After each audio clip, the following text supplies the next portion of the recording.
Power game को acquire करने के लिए एक और जो स्किल्स है आपको पॉलिश करनी है, वो जो एक्वायर करनी होगी वो है अपने जो अपीयरेंसेस है ना उसके साथ प्ले करने की। तो जब अपीयरेंसेस के साथ प्ले करने की बात करते हैं तो उसका मतलब ये होता है कि भाई आपके जो झोले हैं ना उसमें बहुत सारे मास्क होने चाहिए और बहुत सारे आपके पास ट्रिक्स होने चाहिए लोगों को भ्रमित करने के। मास्क के कहने का मतलब क्या है कि आप दुनिया में ना लोग मुखौटे पहन के चलते हैं, जो होते कुछ हो रहा है दिखाते कुछ हो रहा है। आपके पास अगर किसी के पास 2-3 है ना तो आपके पास कम से कम 15-20 मुखौटे होने चाहिए। कहने का मतलब आपके पास बहुत सारे डिसेप्शन होने चाहिए, आपकी मल्टी पर्सनैलिटी आप लोगों को पता हो। मतलब कोई आपको सोचे कि ये बहुत गुस्सैल है, ये कोई सोचे कि अब ये बहुत स्ट्रेट फॉरवर्ड है, कोई आप सोचे कि यार ये तो बहुत ज़्यादा कनिंग है।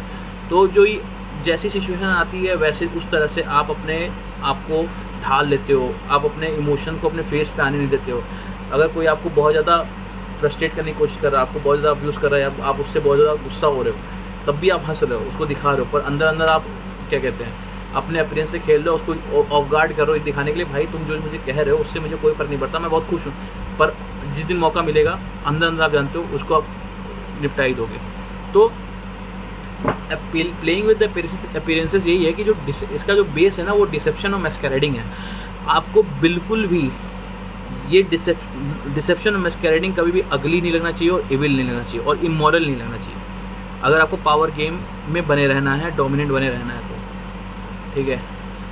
ये साउंड बहुत इमोरल करती है, बहुत ज़्यादा नेगेटिव करती हैं, पर एक लीडर के लिए ये बहुत पॉजिटिव चीज़ है, ये आनी चाहिए उसको। डिसेप्शन और जो डिसेप्शन है ना वो आप तब तक अच्छा से नहीं कर सकते जब तक आप एक्चुअली क्या हो, ठीक है। आप एक्चुअली क्या पर्सनैलिटी हो, आप एक जॉली आदमी हो, आप बहुत शक्की आदमी हो, आप बहुत गुस्सैल हो, ये जो आप मतलब आपकी जो भी पर्सनैलिटी है उससे आप अपने आप को डिस्टेंस नहीं कर पा सकते। कई सारी पर्सनैलिटी को अपने अंदर उतारने की आपको कोशिश करनी होगी। जैसे क्या होगा कि आप एक सिचुएशन में होगे जहाँ पे आपको बहुत ज़्यादा जॉली रहना पड़ेगा, आप अंदर से बहुत ज़्यादा सीरियस हो, मतलब ज़्यादा फालतू की बकवास नहीं सुनते हो।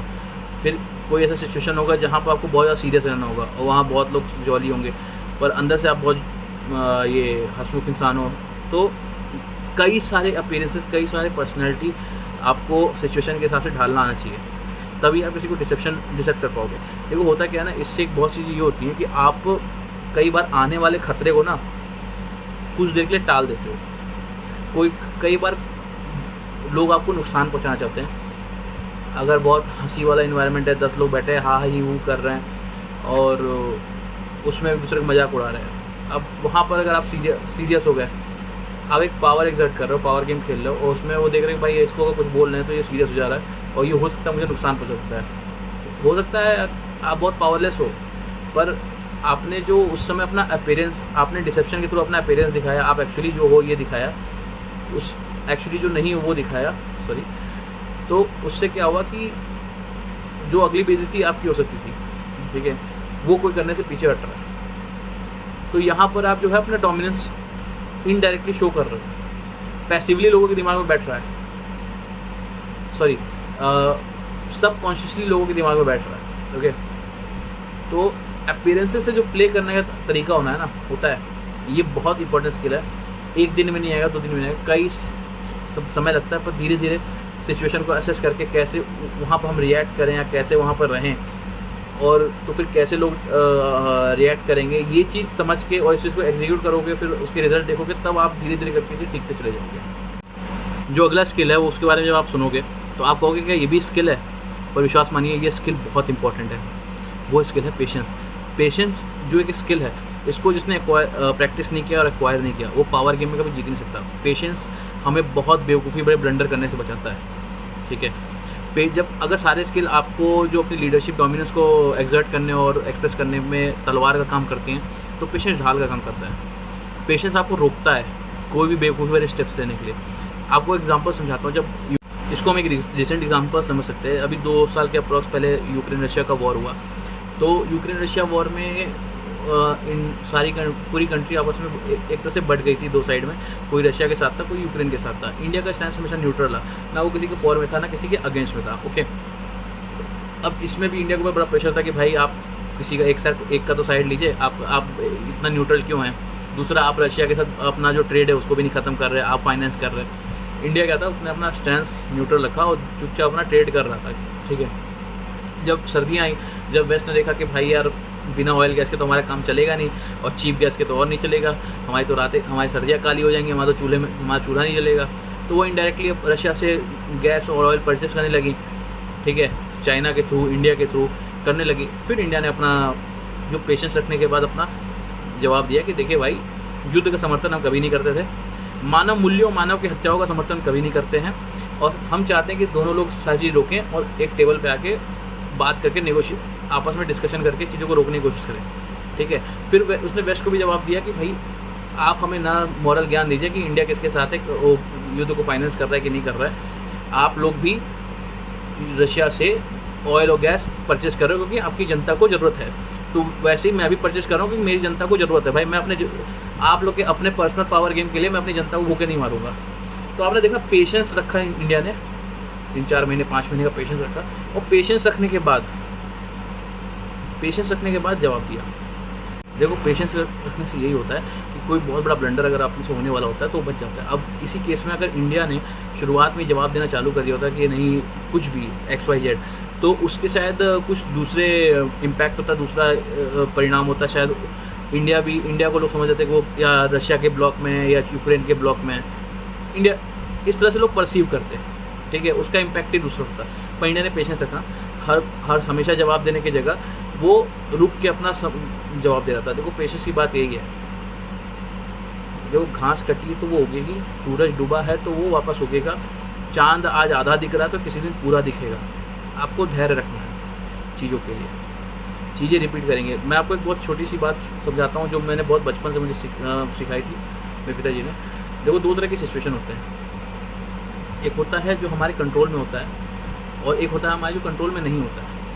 जो कंट्रोल में होता है उसे हमें कंट्रोल करने की पूरी कोशिश करनी चाहिए, और जो कंट्रोल में नहीं होता है ना उसको हमें छोड़ देना चाहिए, क्योंकि वो सिचुएशन अपना सोल्यूशन खुद ढूंढती है।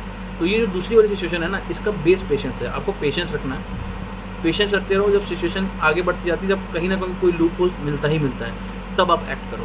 तब आप एक्ट करोगे तो आप इफेक्टिव रिजल्ट लेके आ पाओगे, और जो अपना पावर का गेम है, अपना डोमिनेंस है, उसको बरकरार रख पाओगे। पावर के गेम में ना एक और स्किल है, वो स्किल ये है कि आपको अंदर एबिलिटी होनी चाहिए ना, आपको सर्कमस्टांसेस को जज करना आना चाहिए, ना कि किसी आदमी को। देखो समझो बात को, 2 लोग हैं, एक मेरा बहुत अच्छा दोस्त है और मेरा दुश्मन है, ठीक है। जो मेरा बहुत अच्छा दोस्त है वो मेरे लिए हमेशा गुड इंटेंशन रखता है, जो मेरा दुश्मन है मेरे लिए बैड इंटेंशन रखता है। पर जो मेरा बहुत अच्छा दोस्त है ना, उनके कारनामों की वजह से ना हमेशा मेरा नुकसान ही होता है, ठीक है। और जो मेरा दुश्मन है ना, उसके कारनामों से मेरा भला तो नहीं हुआ है, तो कम से कम नुकसान नहीं हुआ है। तो आपको इस सिचुएशन को जज करना, सर्कमस्टांसेस को जज करना आना चाहिए। आपको समझना चाहिए कि भाई पावर गेम में जो सबसे बड़ा चूतिया आपका अवरोध बना रहा है वो है आपका दोस्त, ठीक है। तो कैसे उसको डिस्टेंस रख सके आप, भले उसका इंटेंशन कितना भी अच्छा हो, कर तो बुरा ही रहा है ना आपको वो, ठीक है। तो आपको ये चीज़ समझनी होगी, और इस चीज़ को असेस करके एप्टली उस पर रिएक्ट करना या एक्ट करना आपको आना चाहिए। जनरली होता क्या है, इस तरह की जो सिचुएशन आते हैं जिसमें जो अभी मैंने सिचुएशन डिस्क्राइब की सर्कमस्टेंसेस वाली, उसमें कई बार जो आपका सबसे अच्छा दोस्त होता है ना, वो जो आपका बुरा कर रहा होता है, उसकी एक हिडन इंटेंशन होती है, एनवी होती है आपको लेके।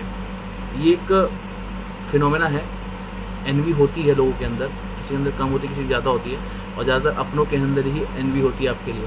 तो वो एनवी के कारण आपका बुरा कर रहा होता है, फिर आपको वो आके कवर अप करेगा, अरे नहीं यार मैं तो ये सोचा था, मैं ये कर दूंगा, मैं माफ़ करना, मुझसे ये हो गया।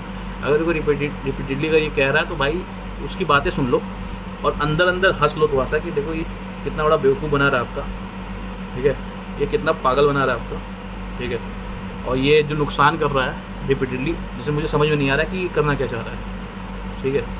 तो ये स्किल जो है आपको आनी चाहिए पावर गेम में। तो पावर गेम की जो स्किल्स हैं उसको मास्टरी में, आधी मास्टरी तो आपकी तभी आ जाती है जब आप इस चीज़ को अच्छे से जज कर पाते हो कि किसी सिचुएशन में आपको क्या नहीं करना है, रादर देन क्या करना है। इससे हमें कहना ये चाहता हूँ कि आपको ये असेस करना चाहिए कि अगर कोई सिचुएशन में आप जा रहे हो तो उस सिचुएशन में उस चीज़ को करने में क्या कॉस्ट आ रही है आपकी, क्या चीज़ कॉस्ट कर रही है आपकी, टाइम कर रही है, वैल्यू कर रही है, क्या चीज़ कर रही है। फ्रेडरिक नीत्शे करके एक फिलोसफर थे, बहुत पॉपुलर फिलोसफर थे, तो उन्होंने एक कोट कहा था, वो कोट मैं पढ़ देता हूँ। कि the value of a thing sometime lies not in what one attain with it but in what one page for it, what it cost us. आप एक गोल सेट कर रहे हो अपने लिए, बहुत वर्दी गोल है, आप उस गोल को सेट कर रहे हो और उस गोल को आप अटेन भी कर रहे हो, पर किस कॉस्ट पे? सब कुछ खो के, ठीक है, सब कुछ आप खो दिए और उसके बाद बचा क्या? उस गोल को पा के भी हासिल क्या हुआ आपको? ये चीज़ आपको असेस करनी आनी चाहिए। आपको ये जानना चाहिए कि इस चीज़ में कूदना सही है कि नहीं है, क्या अगर इस चीज़ में कूदे तो क्या क्या आपका जाएगा, ये जानना बहुत ज़रूरी है। तो ये अगर आपको असेस करना आ गया कि क्या नहीं करना है रादर देन क्या करना है, तो जो पावर गेम के स्किल्स के ना उसकी आधी मास्टरी तो आपके पास ऐसे ही आ जाएगी। पावर गेम का एक और आखिरी जो इंपॉर्टेंट स्किल है वो सोशलाइजेशन है। आपको ना लोगों के बीच में सोशलाइज होना होगा, लोगों को ऑब्जर्व करना होगा, लोगों को जानना होगा, अंडरस्टैंड करना होगा। आपको ना पावर गेम में एक साइकोलॉजिस्ट की तरह एक्ट करना होगा, जो लोगों को ऑब्जर्व करता है, समझता है किस सिचुएशन में कोई क्या एक्शन ले रहा है और उस एक्शन को लेने के पीछे क्या उसकी मोटिवेशन है। आपको बारीकी से इस चीज़ को ऑब्जर्व करना होगा और अपने दिमाग में रिकॉर्ड करना होगा। देखिए, अगर आप इस तरह से नहीं करोगे तो आपको लोगों के कुछ भी एक्शन लेने के पीछे क्या मोटिवेशन है, क्या इंटेंशन है, आपको कभी नहीं पता चलेगा और आप इसको जज नहीं कर पाओगे। ठीक है, होगा क्या कि वो आपसे 10 स्टेप अहेड सोच रहा है, आप पीछे ही रह जाओगे। तो ये जो स्किल थे सारे, ये बहुत इंपॉर्टेंट स्किल है पावर गेम में अपने आप को डोमिनेंट पोजीशन में रखने के लिए। ये स्किल धीरे धीरे आते हैं। ये स्किल ऐसा तो नहीं है कि आप एक रात में सीख जाओगे। बाय द टाइम लोगों के बीच रह के आपको एग्जीक्यूट करना होगा, सीखना होगा। ठीक है, अब जो नेक्स्ट एपिसोड होगा उसमें हम 48 लॉज ऑफ पावर में को स्टार्ट करेंगे, पहले लॉ से। Okay, thank you.